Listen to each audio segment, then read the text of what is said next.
आज हम लोग इस वीडियो में देखेंगे कार्य पुस्तिका फुलवारी। ये जो है कक्षा 4 की हिंदी की पुस्तक है।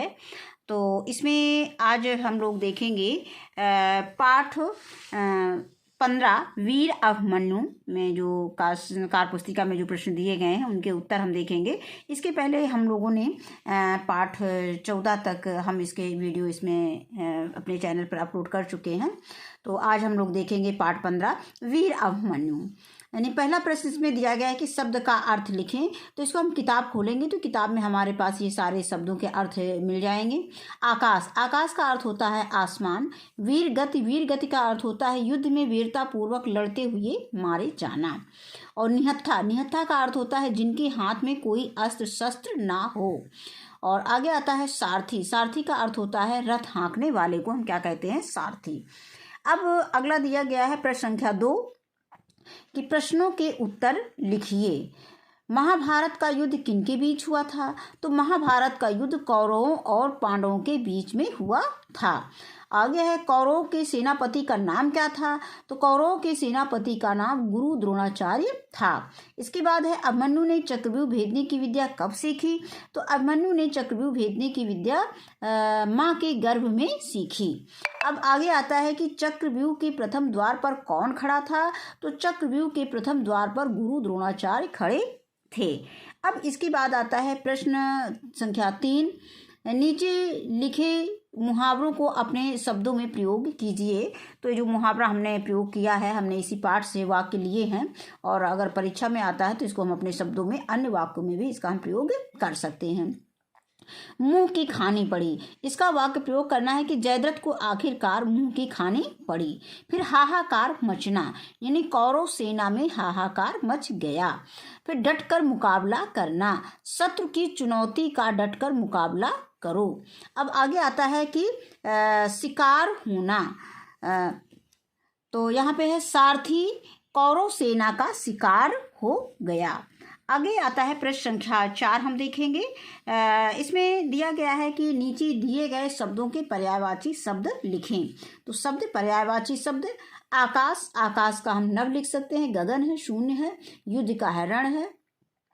और आगे है शत्रु का दुश्मन लिख सकते हैं, धरती का भू या भूमि लिख सकते हैं। इसमें ये नहीं दिया गया कि हमें कितने लिखने हैं, हमें जितने भी याद रहें उनको लिख सकते हैं। अब बाण का दिया है सर, नाराज और श्रीमुख। इसमें से जो आपको सरल रहे उसमें से एक आपको याद कर लेना है। अब आगे आता है कि प्रश्न संख्या 5, सही कथन के सामने सही तथा गलत कथन के सामने गलत का निशान लगाएं। तो पहला है कि पांडवों में युधिष्ठिर सबसे बड़े थे, तो ये सही है।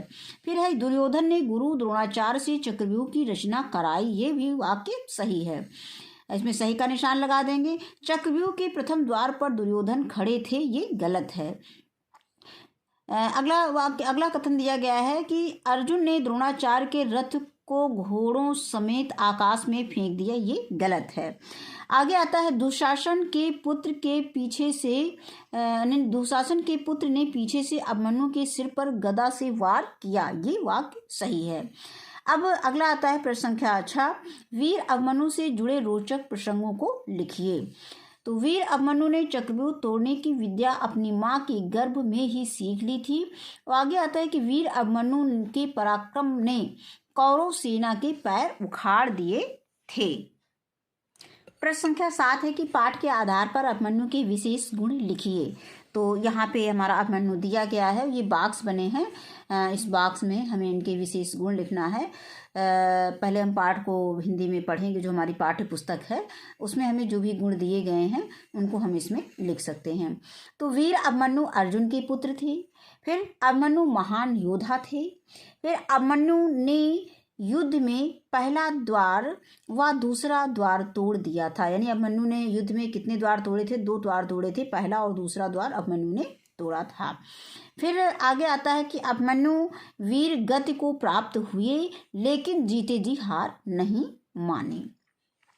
अब इसी में आगे हमने बॉक्स में दे दिया है कि अभिमन्यु निडर और निर्भीक थे। आगे है कि अभिमन्यु के पराक्रम ने कौरव सेना के पैर उखाड़ दिए थे। तो ये हमने इसमें इतने गुण इसमें लिख दिए हैं। इसके अलावा अगर आपने पाठ पढ़ा है और उसमें और भी कोई गुण उसमें मिलता है तो आप उसको इसमें लिख सकते हैं। तो बस आज की वीडियो में पाठ यहीं पर समाप्त होता है। आज की वीडियो में बस इतना ही। वीडियो देखने के लिए बहुत बहुत धन्यवाद।